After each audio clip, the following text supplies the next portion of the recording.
Welcome to Let Me Fix This. Enjoy the video. You already have the essentials: VS Code installed and a project folder ready. Open that folder in VS Code and create an index. HTML file. Once done, type a basic HTML5 skeleton. Doctype HTML, HTML head, meta charset equals UTF-8, and title. Save the file. Then install and enable the live server extension so you can preview changes immediately. This gets you from zero to a live editing environment in a few quick keystrokes. Now you expand the page, add semantic sections, header, main, footer, and include classes or ID for styling. Create style. CSS and link it in the head, create script. JS and add script src equals script. JS defer before /body. Use emit abbreviations like HTML, 5, and div. Container nav plus main to accelerate markup.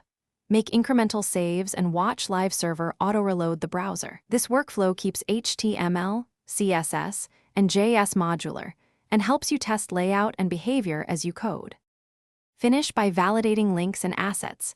Ensure href and src paths are correct and case-sensitive. Open developer tools to inspect elements and check the console for 404s or JavaScript errors. Fix typos or wrong relative paths. If the page doesn't update, stop and restart live server, or close and reopen the folder in VS Code to clear caching. If an extension caused issues, disable and re-enable it. These final checks prevent common errors and keep your HTML reliably loading.